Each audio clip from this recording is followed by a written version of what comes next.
ಎಲ್ಲರಿಗೂ ನಮಸ್ಕಾರ. ನಾನು ನಿಮ್ಮ ಡಾಕ್ಟರ್ BK ರಾಮ್ ಪ್ರವೀಣ್, ಜನತಾ ಆಯುರ್ವೇದ ಹಾಸನ. ಓಂ ನಮಾಮಿ ಧನ್ವಂತರಿಂ ಆದಿದೇವಂ ಸುರಾಸುರೈರ್ವಂದಿತ ಪಾದಪದ್ಮಂ ಲೋಕೆ ಜರಾರುಗ್ಭಯ ಮೃತ್ಯುನಾಶಂ ಧಾತಾರಮೇಶಂ ವೈದೋಷಧೀನ ಧನ್ವಂತರಿ ರಮಾನಾಥಂ ಸರ್ವರೋಗ ನಿವಾರಕಂ ಆಯುರ್ವೇದ ಪ್ರವರ್ತಾರಂ ಒಂದೇ ಪೇಶರಾಯಕಂ. ಸರ್ವೇ ಜನಾಃ ಸುಖಿನೋ ಭವಂತು, ಸರ್ವೇ ಸಂತು ನಿರಾಮಯಂ. ಶಾಂತಿ ಶಾಂತಿ ಶಾಂತಿ.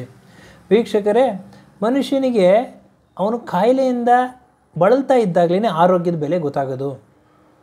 ಅದೇ ಆರೋಗ್ಯದಿಂದ ಇರಬೇಕಾದ್ರೆ ಅದರದ ಏನು ತೊಂದರೆ ಏನು ಅನ್ನೋದು ಗೊತ್ತಾಗೋದಿಲ್ಲ. ಕಾಯಿಲೆಯಿಂದ ಬಳಲ್ತಾ ಇದ್ದಾಗ ಏನು ಮಾಡ್ತಾನೆ, ನಾನು ಅದು ಮಾಡಬಾರ್ದಾಗಿತ್ತು, ಇದು ಮಾಡಬೇಕಾಗಿತ್ತು, ಹಿಂಗೆ ಇರಬೇಕಾಗಿತ್ತು, ಹಿಂಗೆ ಇರಬಾರ್ದಾಗಿತ್ತು, ಈ ಥರ ಎಲ್ಲ ಅವಲೋಕನ ಮಾಡ್ತಾ ಇರ್ತಾರೆ. ಆಯುರ್ವೇದದಲ್ಲಿ ಏನಂತ ಹೇಳಿದ್ದಾರೆ ಅಂದರೆ, ಆರೋಗ್ಯ ನಾವು ಕಾಪಾಡ್ಕೋಬೇಕು ಅಂತಂದರೆ ಪ್ರಮುಖವಾಗಿ ನಮ್ಮ ಆಹಾರ ವಿಹಾರ ಬಹಳ ಪ್ರಮುಖ ಪಾತ್ರ ವಹಿಸ್ತದೆ. ಈ ಆಹಾರ ವಿಹಾರದ ಜೊತೆಗೆ ನಿದ್ರೆನೂ ಪ್ರಮುಖವಾದ ಪಾತ್ರವನ್ನು ವಹಿಸ್ತದೆ.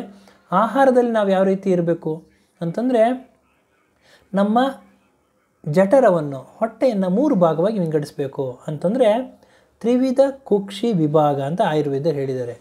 ಇದರಲ್ಲಿ 3 ಭಾಗವಾಗಿ ವಿಂಗಡಣೆ ಮಾಡಿಕೊಂಡು ಒಂದು ಭಾಗದಲ್ಲಿ ಅಷ್ಟು ನಾವು ಸಾಲಿಡ್ ಫುಡ್ ತಗೋಬೇಕು, ಇನ್ನೊಂದು ಭಾಗದಷ್ಟು ಲಿಕ್ವಿಡ್ ಫುಡ್ ತಗೋಬೇಕು, ಇನ್ನೊಂದು ಭಾಗನ ಖಾಲಿ ಹಾಗೆ ಬಿಡಬೇಕು, ಎಂಟಿಯಾಗಿ ಬಿಡಬೇಕು ವಾಯು ಸಂಚಾರಕ್ಕೆ.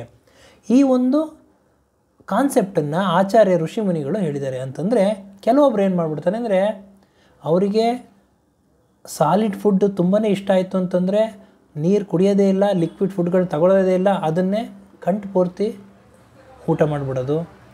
ಕೆಲವೊಬ್ಬರಿಗೆ ಯಾವುದೋ ಒಂದು ಜ್ಯೂಸು ಅಥವಾ ಯಾವುದಾದ್ರು ಲಿಕ್ವಿಡ್ ಫುಡ್ ಇಷ್ಟ ಆಯಿತು ಅಂತಂದರೆ ಅದನ್ನೇ ಪೂರ್ತಿ ಹೊಟ್ಟೆ ತುಂಬ ಕುಡಿದ್ಬಿಡೋದು.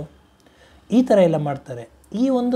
ಈ ಥರ ಎಲ್ಲ ಒಂದು ಕ್ರಮನ ಸರಿಯಾಗಿ ಪಾಲನೆ ಮಾಡೋದ್ರಿಂದ ಹಲವಾರು ಕಾಯಿಲೆಗಳಿಗೆ ತುತ್ತಾಗ್ತಾರೆ. ಎರಡನೇ ಒಂದು ಅಂಶ ಅಂದರೆ, ಸಮಯಕ್ಕೆ ಸರಿಯಾಗಿ ನಿಗದಿತ ಸಮಯದಲ್ಲಿ ಆಹಾರ ಸೇವನೆ ಮಾಡೋದಿಲ್ಲ. ತಿಂಡಿ ಎಷ್ಟೊತ್ತಿಗೋ ತಿಂತಾರೆ, ಮಧ್ಯಾಹ್ನ ಊಟ ಎಷ್ಟೊತ್ತಿಗೋ ಮಾಡ್ತಾರೆ, ರಾತ್ರಿ ಎಷ್ಟೊತ್ತಿಗೋ ಊಟ ಮಾಡ್ತಾರೆ. ಅದು ಕ್ರಮ ದಿನದಿಂದ ದಿನಕ್ಕೆ ವ್ಯತ್ಯಾಸ ಆಗೋದ್ರಿಂದ ಆಹಾರದಲ್ಲಿ ವೈಪರೀತ್ಯ ಆಗೋದ್ರಿಂದ, ಸಮಯದಲ್ಲಿ ವೈಪರೀತ್ಯ ಆಗೋದ್ರಿಂದ ಕಾಯಿಲೆಗಳಿಗೆ ತುತ್ತಾಗ್ತಾರೆ. ಎರಡನೇ ಅಂಶ ಏನು ಅಂತಂದರೆ, ನಮ್ಮ ವಿಹಾರ ಅಂತಂದರೆ ನಿಯಮಿತವಾಗಿ ನಾವು ವ್ಯಾಯಾಮ ಮಾಡಬೇಕಾಗ್ತದೆ. ಪ್ರತಿನಿತ್ಯ ನಾವು ವ್ಯಾಯಾಮ ಮಾಡಬೇಕಾಗ್ತದೆ. ಫಿಸಿಕಲ್ ಎಕ್ಸಸೈಸು ಬಹು ಮುಖ್ಯವಾಗಿ ನಮಗೆ ಕೆಲಸ ಮಾಡ್ತದೆ. ಯಾಕೆಂದರೆ ನಾವು ತಗೊಳ್ಕೊಂಡ ಆಹಾರ ಸರಿಯಾಗಿ ಜೀರ್ಣ ಆಗಬೇಕು. ನಾವು ಈ ಕಾರ್ಯಕ್ಷಮತೆ ಕರೆಕ್ಟಾಗಿ ಆಗಬೇಕು ಅಂತಂದರೆ ನಾವು ವ್ಯಾಯಾಮ ರೆಗ್ಯುಲರ್ ಎಕ್ಸಸೈಸ್ ಮಾಡೋದ್ರಿಂದ ಆಹಾರ ಸರಿಯಾಗಿ ಜೀರ್ಣ ಆಗ್ತದೆ. ಮೂರನೇ ಅಂಶ ಏನು ಅಂತಂದರೆ ಮೆಡಿಟೇಷನ್, ಧ್ಯಾನ ಮಾಡೋದ್ರಿಂದ, ಪ್ರಾಣಾಯಾಮ, ಧ್ಯಾನ ಇವೆಲ್ಲ ಮಾಡೋದ್ರಿಂದ ನಮ್ಮ ಮನಸ್ಸು ಒಂದು ಸುಸ್ಥಿತಿಯಲ್ಲಿರ್ತದೆ. ಆರೋಗ್ಯವನ್ನು ಕಾಪಾಡಲು ತುಂಬಾ ಸಹಕಾರಿಯಾಗಿರ್ತದೆ.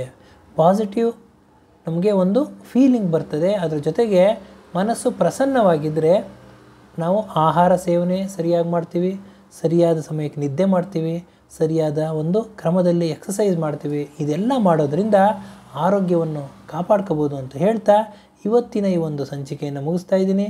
ನನ್ನ ಈ ವಿಡಿಯೋ ತಮಗೆ ಇಷ್ಟವಾಗಿದ್ದಲ್ಲಿ ಲೈಕ್ ಮಾಡಿ, ಶೇರ್ ಮಾಡಿ ಹಾಗೂ ನನ್ನ ಮುಂದಿನ ವಿಡಿಯೋಗಳಿಗಾಗಿ ಸಬ್ಸ್ಕ್ರೈಬ್ ಮಾಡಿ. ಧನ್ಯವಾದಗಳು.